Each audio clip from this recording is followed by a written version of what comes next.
And अस्सलाम वालेकुम everyone. I hope कि आप सब लोग ठीक होंगे।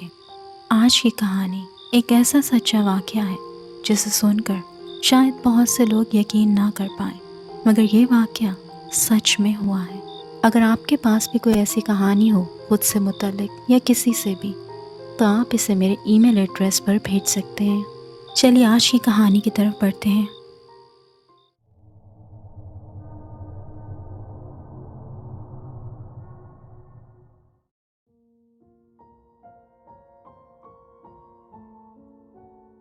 मेरा नाम काशिफ है और ये वाक़या जो मेरे साथ पेश आया, इसे मैं आज तक समझ नहीं पाया हूँ।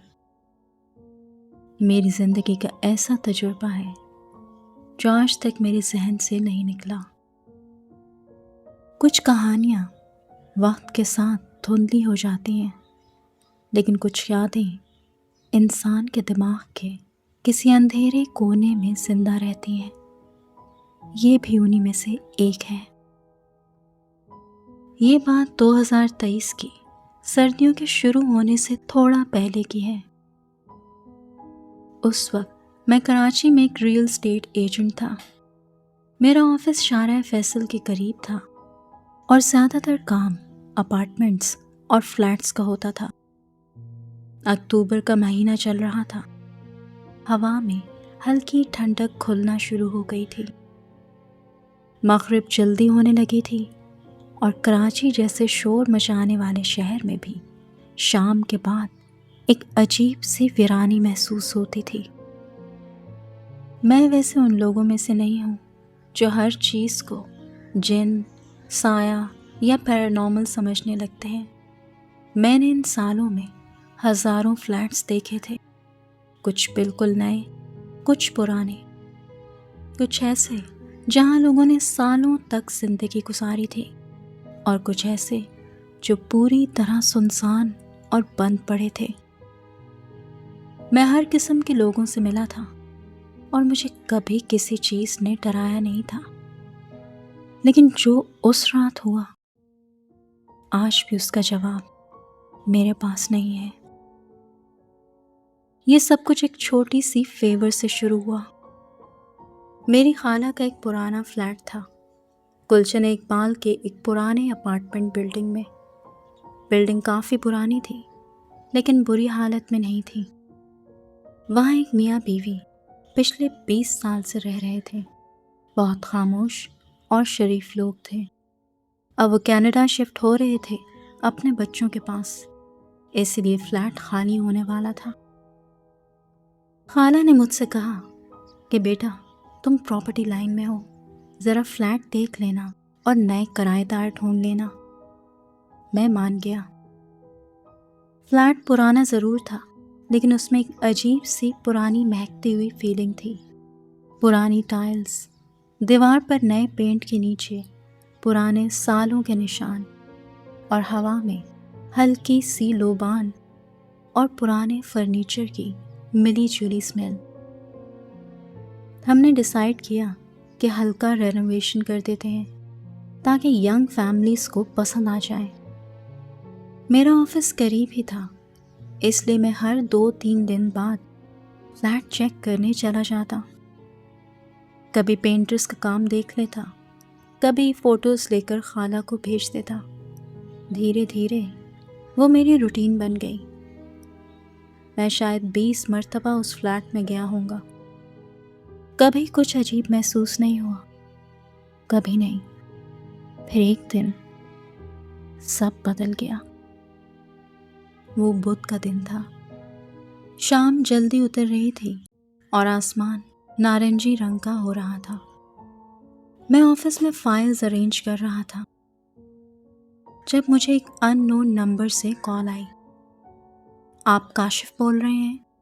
मैंने आपका फ्लैट का ऐड देखा है। मर्द की आवाज़ बहुत शरीफ और सोफिस्टिकेटेड थी। उसने कहा वो फ्लैट देखना चाहता है। हमने शाम 4 बजे का टाइम रख लिया।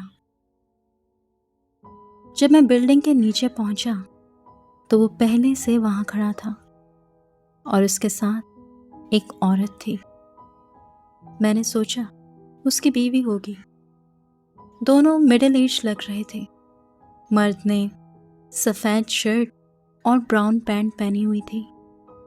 औरत बहुत डिसेंट और पॉलिश लग रही थी, ऐसे जैसे किसी बैंक या कॉर्पोरेट ऑफिस में काम करती हो। बाद में पता चला वाकई वो एक करीबी बैंक में काम करती थी।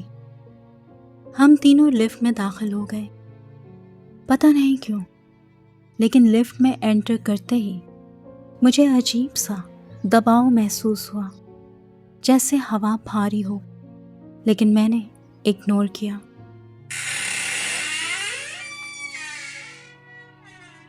मैंने फ्लैट खोला तो अंदर अंधेरा और ठंडी हवा फैली हुई थी। मैंने लाइट्स ऑन की और उन्हें फ्लैट देखने दिया।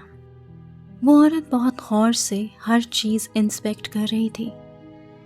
हर कैबिनेट, हर कॉर्नर, बैल्कनी, वॉशरूम, हर जगह। रियल एस्टेट लाइन में ऐसे क्लाइंट्स अच्छा साइन होते हैं, मतलब बंदा जेन्युइनली इंटरेस्टेड है। मैं एंट्रेंस के करीब खड़ा अपने फ़ोन पर स्क्रॉलिंग कर रहा था जब वो आदमी मेरे पास आया। कैजुअल बातचीत में उसने बताया कि वो मेरी वाइफ नहीं है, मेरी बड़ी बहन है। फिर उसने धीरे से कहा, उनका डिवोर्स चल रहा है, इसलिए नया घर देख रही हैं। मैंने ज़्यादा सवाल नहीं किए। कराची में ऐसे केसेस आम हैं। लगभग 40 मिनट फ्लैट देखने के बाद उन्होंने कहा वो फैमिली से डिस्कस करेंगे और फिर बताएंगे। सब कुछ बिल्कुल नॉर्मल लग रहा था, लेकिन असली कहानी उसके बाद शुरू हुई। मगरिब के बाद जब मैं ऑफिस से घर जाने लगा तो तकरीबन 6:30 बज रहे थे। मैं गाड़ी रिवर्स कर रहा था कि फ़ोन फिर बजा। वही आदमी था। इस बार उसने कहा, मेरी बहन फ्लैट दोबारा देखना चाहती है, इस बार अपनी बेटी के साथ। मैंने हैरानी से कहा, अभी? भाई अंधेरा हो गया है। लेकिन उसने जवाब दिया, हम बिल्डिंग के नीचे ही खड़े हैं। मुझे थोड़ा अजीब लगा, लेकिन काम तो काम होता है। मैं वापस बिल्डिंग की तरफ निकल गया। इस बार जब मैं पहुंचा तो उनके साथ एक छोटी सी बच्ची भी थी, तकरीबन 6 या 7 साल की होगी। उसने स्कूल यूनिफॉर्म पहनी हुई थी, वाइट फ्रॉक और ब्लू स्वेटर। वो अपनी माँ के बिल्कुल साथ चिपकी हुई थी। और सबसे अजीब बात, वो धीरे धीरे कुछ बोल रही थी, जैसे अपने आप से बातें कर रही हो। मैंने मुस्कुराते हुए कहा, डरो मत बेटा, बस घर देखने जा रहे हैं। लेकिन उसने मेरी तरफ देखा भी नहीं। लिफ्ट में खामोशी थी, सिर्फ उस बच्ची की हल्की हल्की आवाज़ आ रही थी, मामा, मुझे डर लग रहा है। उसकी माँ और मामू बिल्कुल चुप थे, एक लफ्ज़ नहीं। पता नहीं क्यों, लेकिन इस बार लिफ्ट का सफ़र बहुत लंबा महसूस हुआ, जैसे लिफ्ट बहुत आहिस्ता चल रही हो, जैसे हवा जम गई हो। फ्लैट में एंटर करते ही बच्ची का बिहेवियर अचानक बदल गया। जो बच्ची नीचे डरी हुई थी, वो अब कॉरिडोर में भाग रही थी, कभी हंसती, कभी कमरों में झांकती। मैंने सोचा बच्चे भी अजीब होते हैं, लेकिन फिर मैंने कुछ देखा जो मैं आज तक नहीं भूल सका। वो औरत बैल्कनी में खड़ी थी और उसने अपनी बेटी को दोनों हाथों से उठाया हुआ था, लेकिन इस तरह नहीं जिस तरह एक माँ बच्चे को उठाती है, बल्कि उसके हाथ बिल्कुल सीधे थे, बॉडी बिल्कुल स्टिफ थी, जैसे वो कोई इंसान ही नहीं हो, कोई मशीन हो जो मूव कर रही हो। फिर वो आहिस्ता आहिस्ता बैल्कनी में घूमने लगी। ऐसा लग रहा था जैसे वो किसी चीज़ को स्कैन कर रही हो। उस वक्त न जाने क्यों मेरी रीढ़ की हड्डी में ठंडक उतर गई। ये हरकत मुझे बहुत अजीब लग रही थी और ठीक उसी वक्त मैंने किचन की साइड से हल्की सी बच्ची की हंसी सुनी। मैं जम गया, क्योंकि वो बच्ची तो उस औरत के हाथ में थी। तो फिर किचन में कौन था? मैंने जल्दी से किचन की जानिब देखा तो वहां तो कोई भी नहीं था। और जैसे ही मैंने पलटकर बालकनी की तरफ देखा तो कसम से मेरे रोंगटे खड़े हो गए। मुझे एक पल के लिए रेलिंग के पास कोई सफ़ेद सा जिस्म लटकता हुआ नजर आया, जैसे कोई छोटी बच्ची बालकनी से उल्टा झांक रही हो। ये मंजर जितना बयान करने में भयानक है, उससे कहीं ज़्यादा देखने में था। लेकिन अगले ही सेकंड वहाँ कुछ नहीं था। मेरा गला खुश्क हो गया। मुझे समझ नहीं आ रही थी कि मेरे साथ ये हो क्या रहा है। फिर मैंने देखा कि उस बच्ची ने आहिस्ता से अपनी माँ के कान में कुछ कहा है और फिर वो नीचे उतरने की जिद करने लगी। जैसे ही उसको उसकी माँ ने नीचे उतारा और उसके पाँव ज़मीन पर लगे, वो सीधा भागती हुई मेन डोर की तरफ गई, इतनी तेज़ी से जैसे किसी चीज़ से जान बचाकर भाग रही हो। और उसी वक्त उसकी माँ उसके पीछे भागी और फिर उसका भाई भी तेज़ी से उनके पीछे निकला और मैं फ्लैट में अकेला रह गया। कोई खुदा हाफिज नहीं, कोई वजाहत नहीं, बस वो तीनों तो सीधा फ्लैट से निकल गए और वहाँ सिर्फ सन्नाटा रह गया। उस वक्त पहली बार मुझे उस फ्लैट में डर महसूस हुआ। मैंने आगे बढ़कर बालकनी का दरवाज़ा बंद किया और जल्दी जल्दी विंडोज़ भी बंद करने लगा। और जब मैं लाइट्स ऑफ करने लगा तो तभी बेडरूम के अंधेरे से मुझे किसी बच्चे की हल्की सी आवाज़ सुनाई दी। अम्मी। मेरे हाथ से चाबियां नीचे गिर गईं। मैंने फौरन बेडरूम की तरफ देखा, मगर वहाँ सिर्फ अंधेरा और खामोशी थी। लेकिन मुझे यकीन था कि वहाँ कोई है। मैंने हिम्मत करके बेडरूम की लाइट ऑन की, लेकिन अंदर रूम बिल्कुल खाली था, मगर अलमारी का दरवाज़ा हल्का सा खुला हुआ था और वो आहिस्ता आहिस्ता अपने आप हिल रहा था। उस वक्त मेरी हिम्मत जवाब दे गई। मैं फ़ौरन उस कमरे से बाहर निकला और फ्लैट से निकलकर उसे जल्दी से लॉक किया। जैसे ही मैं आगे बढ़ा तो मैंने देखा कि वो तीनों लिफ्ट के पास खड़े थे, सब एकदम खामोश। लिफ्ट में एंटर होते ही वो छोटी बच्ची फिर धीरे से बोली, मुझे डर लग रहा है। लेकिन इस बार न जाने क्यों मुझे गुस्सा आ गया। मैंने उससे पूछा, बेटा किस चीज़ से डर लग रहा है तुम्हें? वो आहिस्ता से मेरी तरफ मुड़ी, अपना छोटा सा हाथ मुंह पर रखा और हंसने लगी। लेकिन उसकी हंसी किसी बच्ची की हंसी नहीं थी। वो आवाज़ बहुत अजीब थी, जैसे दो अलग अलग लोग एक साथ हंस रहे हों। उसकी हंसी की ये आवाज़ सुनकर न जाने क्यों मुझे पसीना आ गया। अभी मैं उस बच्ची को देख ही रहा था कि उसी वक्त लिफ्ट रुक गई और वो माँ बेटी बाहर निकलकर सीधा आगे बढ़ गए। और उसके भाई ने जल्दी से मुझे कहा कि मैं फ़ोन पर आपसे राब्ता करूँगा, और आगे बढ़ गया। मैं हैरत से खड़ा बस उन्हें जाता देखता रहा। उस रात घर जाते हुए मेरा सर फट रहा था। मुझे समझ नहीं आ रही थी कि ये लोग क्या चाह रहे थे। इनकी हरकतें क्यों इतनी अजीब सी थी। मैंने सोचा कि मुझे उस आदमी को कॉल करनी चाहिए, लेकिन जब मैंने उसका नंबर मिलाया तो नंबर बंद था। जब दोबारा ट्राई किया तो ऑटोमेटिक रिप्लाई आया कि ये नंबर मौजूद नहीं है। मैंने सोचा ये सब क्या है। फिर सोचा शायद कोई नेटवर्क प्रॉब्लम होगी, या फिर ये लोग अपार्टमेंट की कीमत कम कराने के लिए ऐसी हरकतें कर रहे हैं। फिर मैंने सब सहन से झटक दिया कि बस फेक क्लाइंट होगा और मैं घर जाते ही सो गया। अगले 2 दिन मैंने उस नंबर को कई बार ट्राई किया, मगर हर बार वही मैसेज था कि ये नंबर एग्जिस्ट नहीं करता। ऐसा लग रहा था जैसे वो नंबर कभी था ही नहीं, जबकि उसी नंबर पर मेरी बात हुई थी उस आदमी से। इन सवालों ने मुझे कई दिनों तक परेशान रखा।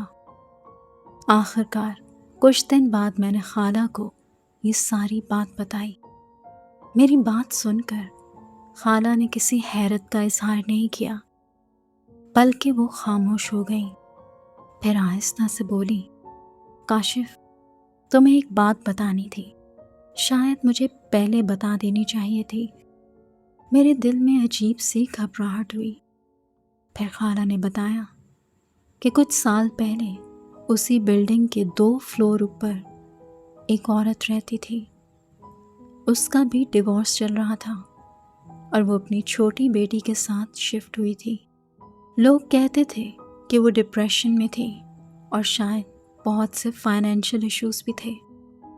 एक दिन वो अपनी बेटी को स्कूल से लेने गई तो वापसी पर खाना भी उन्होंने बाहर ही खाया। फिर घर वापस आते आते उन्हें शाम के 7 बज गए। बच्ची अभी भी स्कूल यूनिफॉर्म में थी। फ्लैट में एंटर करते ही उस औरत ने अपनी बेटी को बालकनी का व्यू देखने को कहा। वो बच्ची जल्दी से दौड़ती हुई बालकनी में चली गई। उस वक्त शाम ढल चुकी थी और हर तरफ रोशनियां जल रही थी। ये मंजर काफ़ी अच्छा लग रहा था। फिर उस औरत ने अपनी बेटी को गोद में उठाया, सीने से लगाया और फिर बिना किसी वार्निंग के उसने बच्ची को बालकनी से नीचे फेंक दिया और अगले ही पल उसने खुद भी ऊपर से छलांग मार दी। दोनों ऑन द स्पॉट ख़त्म हो गए। ये सुनकर मेरे जिस्म में एक सनसनी दौड़ गई। खाला रोती हुई आवाज़ में बोली, उस औरत का छोटा भाई ही उसको फ्लैट में शिफ्ट करवाने आया था। उसने बहुत कोशिश की बहन को संभालने की, लेकिन शायद उसे अंदाज़ा ही नहीं हुआ कि उसकी बहन का डिप्रेशन इतना बढ़ गया था। लेकिन इस भयानक हादसे के बाद जो गिल्ट और बोझ उसके दिल पर था वो उससे बर्दाश्त नहीं हुआ और 1 हफ्ते बाद ही उसने भी अपनी ज़िंदगी का खात्मा कर लिया। मुझे समझ ही नहीं आ रहा था कि मेरी खाला ने मुझे ये इतनी अहम और खौफनाक बात पहले क्यों नहीं बताई थी। उस वक्त मेरे दिमाग में सिर्फ एक चीज़ घूम रही थी, डिवोर्स वाली औरत, स्कूल यूनिफॉर्म में बच्ची, छोटा भाई, वही 3 लोग जो उस रात मेरे साथ लिफ्ट में थे। क्या ये सब सिर्फ एक इत्तेफाक था? लेकिन आखिर वो इस अपार्टमेंट में क्यों दिखे, जबकि वो हादसा 2 मंजिल ऊपर हुआ था? क्या इस बिल्डिंग में कोई ऐसी बुरी चीज़ थी जो अब भी वहाँ मंडला रही थी और बार बार खुद को दोहरा रही थी? मैं इन्हीं सोचों में उलझा हुआ था। मेरी खाला ने पूछा, काशिफ, तुम ठीक हो? लेकिन मैं जवाब नहीं दे सका, क्योंकि उसी लम्हे मेरे फ़ोन पर मुझे एक अननोन नंबर से मैसेज आया। मैंने मैसेज खोला तो अंदर एक तस्वीर थी, एक धुंधली सी तस्वीर। वही बालकनी और रेलिंग के बाहर एक छोटी बच्ची का आधा चेहरा। नीचे सिर्फ एक लाइन लिखी थी, अंकल, मुझे अभी भी डर लग रहा है।